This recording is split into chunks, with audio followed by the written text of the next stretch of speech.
Hi! Welcome back to Brayla's channel. It's another set of payout schedule pong muli tayo sa para mga bagong naglabas ngayon sa iba't ibang karatig probinsya, kasama rin dito ang local at national social pension, validation of potential beneficiaries at maging ang pagbibigay ng cash grant para sa mga persons with disability or PWDs ay ipagkakaloob sa isang lugar. Ang lahat ng yan ay ating ibabahagi ngayon.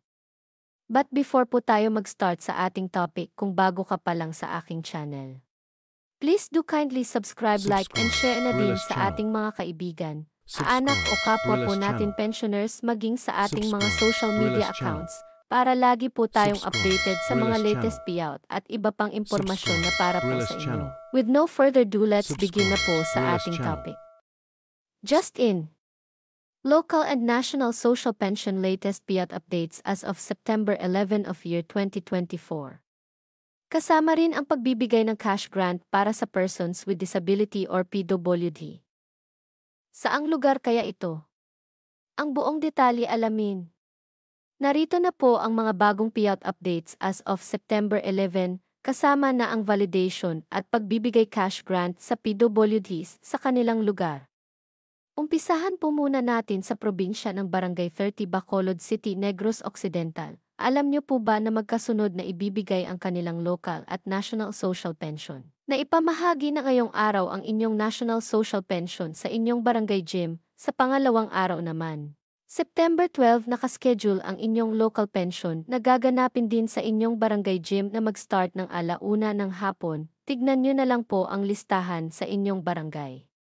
Ang sumunod naman na naglabas ng schedule ay sa probinsya ng Barangay Janlud, Libacao, Aklan. Nakaschedule na po ang inyong payout this September 13 sa inyong barangay covered court na mag-start ng 9:00 ng umaga.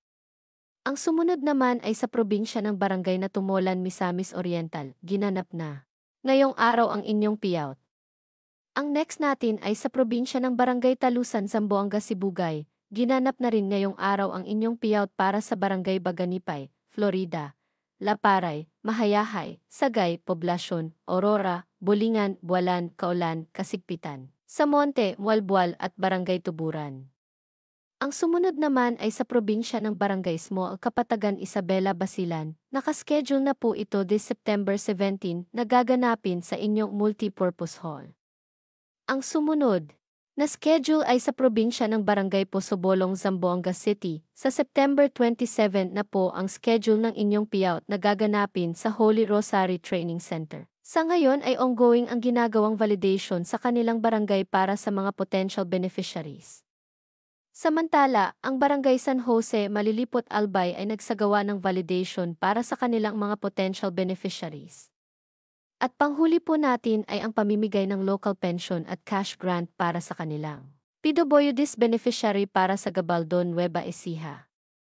Ginanap na rin ngayong araw ang pamimigay ng local social pension para sa Barangay South Poblacion, Pinamalisan, Cuyapa, Sawmill, Bantog, Kamachil, Pantok, Malinaw at ang Barangay Makasandal. At pagdating naman ng September 12, gaganapin ang payout ng cash grant para sa PWDs beneficiary.